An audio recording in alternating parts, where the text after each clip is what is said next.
இன்று பூமியில் நீங்கள் அறிந்திராத 10 அமேசிங் ஹிடன் பிளேசஸ் மற்றும் மிஸ்ட்ரீஸான இயற்கையை பற்றி பார்க்கப் போகிறோம்.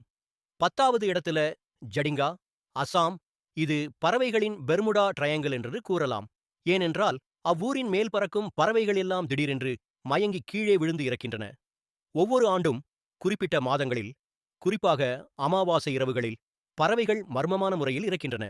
இது இயற்கையான முறையில் இறக்கின்றதா இல்லை அமானுஷ்ய சக்தியா என்பது விடை தெரியாத மர்மமாகவே உள்ளது. பொன்னானி கடற்கரை, கேரளா. இந்த கடற்கரையில அப்படி என்ன ஆச்சரியமா இருக்குன்னு கேக்குறீங்களா? இங்க இயற்கையாகவே மண்ணால உருவான பாலம் இருக்கு. இது 2018ஆம் ஆண்டில் ஏற்பட்ட வெள்ள நீர் வடிந்தபோது இந்த பாலம் தென்பட்டது. இதன் நீளம் 500 மீட்டர் வரை நீண்டுள்ளது.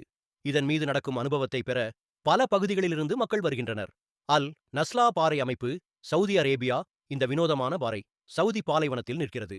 இதன் நடுவில் லேசரால் வெட்டப்பட்டது போன்ற அமைப்பு உள்ளது. இது 4000 வருடம் பழமையானது. இயற்கை எப்படி இவ்வளவு சரியான வெட்டை உருவாக்கியது? சிலர் இது அலியன்களால் உருவாக்கப்பட்டிருக்கலாம் என்று கூறுகின்றனர். ஆனால் எப்படி இது உருவானது என்பது யாருக்கும் தெரியாத ஒன்றாகவே இருக்கிறது. Slope point, New Zealand.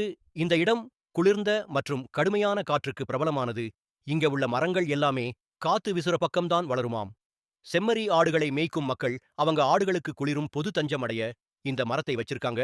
இங்க அடிக்கும் காத்து ஆண்டார்டிகா பெருங்கடலில் இருந்து நேரடியாக அடிக்கிறதுனால இங்க உள்ள மரங்கள் வடக்கு நோக்கி வளர்வதாக சொல்லப்படுகிறது. இந்த இடம் வெறும் ஆடு மேய்ச்சலுக்கு மட்டுமே பயன்படுகிறது. எந்த ஒரு விலங்கோ மனிதனோ இங்கு வாழ்வதில்லை. Painted tunes. இந்த இடம் காலிபோர்னியாவில் இருக்கும் லாசன் வால்கானிக் நேஷனல் பார்க்கில் இருக்கு. இது பார்க்கறதுக்கு ஏதோ ஓவியத்திலிருந்து எழுப்பப்பட்ட நிலப்பரப்பை போல இருக்கும். இதில் இருக்கும் சிவப்பு மற்றும் ஆரஞ்சு நிற புள்ளிகள் போலவும் மரங்கள் ஓவியம் போலவும் அச்சு அசலா இருக்கும். இந்த அழகான டியூன்ஸ் உருவாக்கியது வேற யாரும் இல்ல, இங்க அமைந்துள்ள எரிமலை தான்.